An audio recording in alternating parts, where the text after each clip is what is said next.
दोस्तों, गोविंदा बॉलीवुड में ऐसे कम ही अभिनेता है जो बच्चों से लेकर बड़े तक है, चाहे हो मेल हो या फीमेल, सभी पसंद करते हैं। ऐसे एक्टर ऑलराउंडर होते हैं जो कुछ भी सोच सकते हैं, रुला भी कर सकते हैं, अपने डांस से थिरक भी सकते हैं और एक्शन से दहला भी कर सकते हैं। बॉलीवुड के एक ऐसे ही ऑलराउंडर एक्टर है गोविंदा, जो 80 के दशक से लेकर अब तक दर्शकों के तूफान पर राज कर रहे हैं। बेशक उनकी फिल्में कम आ रही है, लेकिन उनकी पॉपुलैरिटी में कोई कमी नहीं आई है। आज भी जब वे किसी टीवी शो में गेस्ट बन जाते हैं तो उस एपिसोड का टीआरपी हाई हो जाती है। 4 दशकों से दर्शकों के पालन पर अपना जादू बनाए रखने वाले गोविंदा की लाइफ और करियर की जर्नी काफी स्ट्रगल भरी रही है, जो कहीं न कहीं हर किसी को इंस्पायर भी करती है। नाबालिग दोस्तों, कॉमर्स से ग्रेजुएट गोविंदा 6 भाई बहनों में सबसे छोटे हैं और बचपन में उन्हें प्यार से चीची कहते थे। गोविंदा के पिता अरुण कुमार आहूजा 40 और 50 के दशक में अटैचमेंट एक्टर फिल्मों में काम करते थे। वही गोविंदा की मां निर्मल आहूजा उस दौर की पॉपुलर क्लासिकल सिंगर थी। उन्होंने कुछ फिल्मों में सिंगिंग के साथ साथ एक्टिंग भी की थी। हालांकि गोविंदा के पेरेंट्स फिल्मों में थे, इसीलिए गोविंदा को आसानी से फिल्में मिल गई। अगर आप ये सोच रहे हैं तो ऐसा बिल्कुल नहीं है। दरअसल 50 के दशक में ही गोविंदा के पिता ने एक फिल्म प्रोड्यूस की थी, जिसमें उन्हें इतना घाटा हुआ था कि उन्होंने फिल्म दुनिया को अलविदा कह दिया था। साथ ही मुंबई के एकदम आउटर इलाके में जाकर बस गए थे और एक गुमनुमा जिंदगी जीने लगे थे। विरार नाम की उस जगह पे ही पले बढ़े और जब गोविंदा बड़े हुए तो उनके पिता ने उन्हें फिल्मों में करियर बनाने की सलाह दी, जिसके बाद गोविंदा ने काफ़ी स्ट्रगल किया और साल 1986 में आई फिल्म इल्जाम के साथ अपने करियर की शुरुआत की। गोविंदा का काम लोगों को इतना पसंद आया कि अपनी दूसरी फिल्म लव 86 की शूटिंग पूरी होने तक उन्होंने लगभग 40 और फिल्में साइन कर ली थी। तब से लेकर अब तक वह 175 से भी अधिक फिल्मों में नजर आ चुके हैं। डेडिकेशन दोस्तों, गोविंदा न सिर्फ एक नेचुरल एक्टर है बल्कि एक बेहतरीन डांसर भी है और अपनी परफेक्ट कॉमिक टाइमिंग के लिए अभी जाने जाते हैं। सीरियस, रोमांटिक, एक्शन और कॉमेडी हर तरह की फिल्मों में डिफरेंट रोल कर चुके गोविंदा ने अपने करियर में डबल रोल के अलावा फिल्म हद कर दी अपने में 6 रोल में भी नजर आ चुके हैं। बताया जाता है कि गोविंदा शूटिंग पे अक्सर बहुत देर से पहुंचते थे, जिसके कारण उनके को एक्टर और डायरेक्टर प्रोड्यूसर उनसे परेशान हो जाते थे। हालांकि गोविंदा की एक खासियत यह भी थी कि वे सेट पे भले ही लेट पहुंचते थे, लेकिन अपने काम को बखूबी अंजाम पहुंचाते थे। गोविंदा के डेडिकेशन से जुड़ा एक किस्सा भी बड़ा पॉपुलर हुआ था।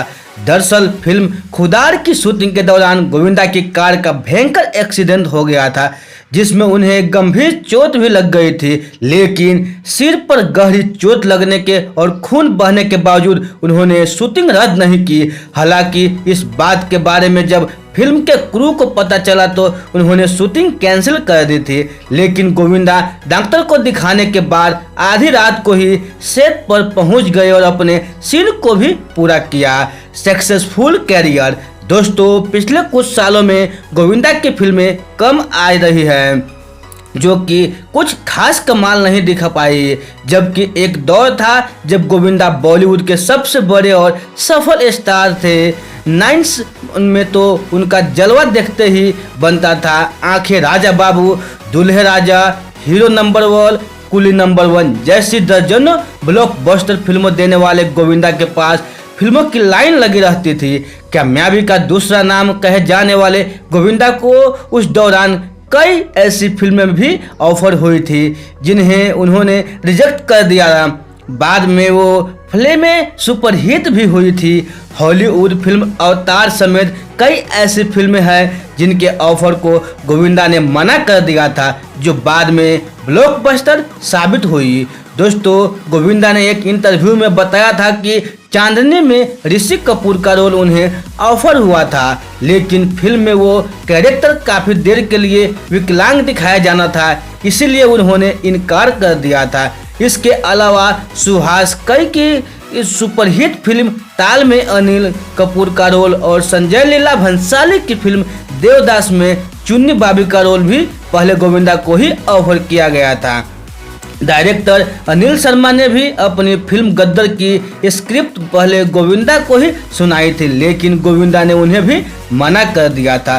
दरअसल गोविंदा की इमेज उन दिनों रोमांटिक और कॉमेडी फिल्मों के लिए एकदम फिट बैठती थी, इसलिए वे कई रिस्क लेना नहीं चाहते थे।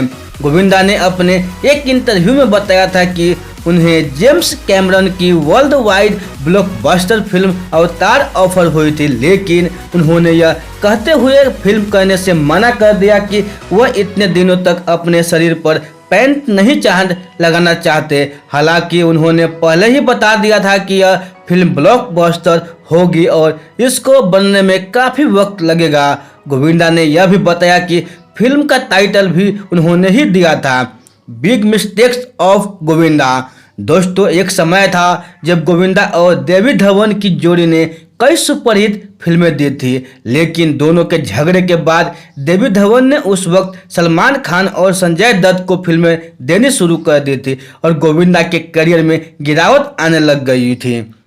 अपने कामयाबी के दौरान ही गोविंदा से एक ऐसे मिस्टेक्स भी हुई थी जिससे न सिर्फ उन्हें बदनामी मिली बल्कि उनकी इमेज पे भी काफ़ी बैड इफेक्ट पड़ा था। दरअसल फिल्म मनी में तो हनी के सेट पर गोविंदा ने अपनी फिल्म की शूटिंग देखने आए एक दर्शक को चाटा मार दिया था। दोस्तों, इस खबर को मीडिया ने जंगल की आग की तरह फैला दिया था और हर तरफ से गोविंदा को बुराई सुननी पड़ी थी। हालांकि इस मामले में बताया गया कि वह लड़का लगातार गोविंदा को देखकर हंसे जा रहा था, जैसे गोविंदा कोई जोकर को हो। शूटिंग के दौरान बार बार उसका यूं गोविंदा को हंस हंस कर दिखाना गोविंदा को असहज कर रहा था, जिसका नतीजा ये हुआ कि उन्होंने संतोष राय नाम के उस दर्शक को एक थप्पड़ लगा दिया था। हालांकि संतोष पर यह भी आरोप लगा था कि वह फिल्म के क्रू में शामिल लड़कियों के बदतमीजी कर रहा था और गोविंदा के रिएक्ट करने के बाद भी वहां से नहीं जा रहा था। बाद में संतोष राय ने चाटे को लेकर गोविंदा के खिलाफ एक केस मुंबई हाई कोर्ट में और बाद में सुप्रीम कोर्ट में भी दायर किया, जिसके तहत सुप्रीम कोर्ट ने गोविंदा को अपने किए पर माफी मांगने को कहा। मीडिया में इस मुद्दे को खूब उछाला गया, जिससे गोविंदा की काफ़ी छिछालेदार हुई थी। उस दौरान यह भी कहा गया कि गोविंदा का करियर ठीक नहीं चल रहा था और उनकी फिल्में लगातार फ्लॉप हो रही थी, जिसकी वजह से वे चिड़चिड़े से हो गए थे और इसी कारण वे बात बात पर नाराज हो जाया करते थे। दोस्तों, एंट्री इन पॉलिटिक्स। साल 2000 के आसपास गोविंदा की बहुत सी फिल्में फ्लॉप हो गई, जिसके बाद उन्होंने साल 2004 में लोकसभा चुनाव लड़कर पॉलिटिक्स में जाने का मन बनाया। मजे की बात, उन्होंने अपने पहले ही इलेक्शन में बीजेपी के बड़े लीडर को हरा दिया। हालांकि इलेक्शन जीतने के बाद वो राजनीति में ज़्यादा दिनों तक एक्टिव नहीं रह पाए। संसद के तौर पर गोविंदा को काफ़ी बदनामी झेलनी पड़ी थी। उन पर इल्ज़ाम लगे कि वह अपने एरिया के लोगों से मिलते हैं ही नहीं और इनकी प्रॉब्लम को भी नज़रअंदाज करते हैं। आखिरकार हार मानकर साल 2008 में उन्होंने पॉलिटिक्स छोड़ दी, लेकिन बॉलीवुड से दूर का गोविंदा के एक्टिंग करियर पर बुरा असर पड़ा और उनका फिल्मी करियर का ग्राफ काफ़ी नीचे गिर गया। गोविंदा को इस बात का दुख भी अभी भी है कि अगर वो पॉलिटिक्स में नहीं आते तो शायद आज भी उनका जलवा बरकरार रहता। दोस्तों, कभी नंबर 1 कहे जाने वाले एक्टर गोविंदा के करियर में एक समय ऐसा भी आया था जब एक भी ढंग की फिल्म उनकी झोली में नहीं थी। हालांकि साल 2017 की फिल्म आ गया हीरो से गोविंदा ने कम बैक की कोशिश की, लेकिन फिल्म बुरी तरह फ्लॉप रही थी। इसके बाद गोविंदा ने सलमान खान के साथ फिल्म पार्टनर में काम किया, जो हिट साबित हुई। यह फिल्म गोविंदा के मूड की ही थी, जो उन्हें काफ़ी सालों बाद मिली थी। हालांकि इसके बाद उन्हें कोई भी मन मुताबिक फिल्म न मिल सके। गोविंदा ने अपने एक इंटरव्यू में कई चौंकाने वाले खुलासे किए थे, जिसमें उन्होंने कहा था कि उनके फिल्म की रिलीज को रोककर उनके करियर को बर्बाद करने की कोशिश की गई। गोविंदा ने बताया कि बॉलीवुड के नेपोटिज्म का शिकार वो भी हुए हैं और उन्हें फिल्में मिलनी भी बंद हो गई थी। टाइम्स ऑफ इंडिया को दिए एक इंटरव्यू में उन्होंने बताया था कि उनके खिलाफ इंडस्ट्री में षड्यंत्र रचा जा रहा है। उन्होंने कहा कि पिछले 14-15 सालों में मैंने फिल्मों में अपने पैसे लगाए और 16 करोड़ रुपए गंवा दिए। इंडस्ट्री के कुछ लोगों द्वारा मेरे साथ बुरा व्यवहार किया गया। मेरी फिल्मों को थिएटर नहीं मिला और उन लोगों ने मेरे करियर को बर्बाद करने की कोशिश की, जो कि मैंने होने नहीं दिया। अब मैं अपने करियर को फिर से शुरू करने के लिए तैयार हूँ। गोविंदा का कहना है कि उन्हें अपना करियर बनाने में दशकों लगे हैं और कई लोगों ने उनका नाम खराब करने की कोशिश की। कई फिल्मों करने के से मन करने को लेकर भी गोविंदा ने बताया कि आजकल ये नई अफवाह फैलाई जा रही है। सच बात तो ये है कि मुझे ऐसे फिल्मों को देखकर लोगों मेरे खिलाफ साजिश कर रहे हैं जो मुझे पसंद ही नहीं आए, जैसे सेक्स और हिंसा वाली फिल्में। मुझे ये भी पता है कि एक ऑफिस में बात चल रही है कि गोविंदा को 15 सीन्स और 2 गाने दिए जाए, बाद में केवल एक गाने में काम दिया जाए और उसे भगवान दादा बना दिया जाए, उसके बाद उसे जूनियर आर्टिस्ट बना दिया जाए।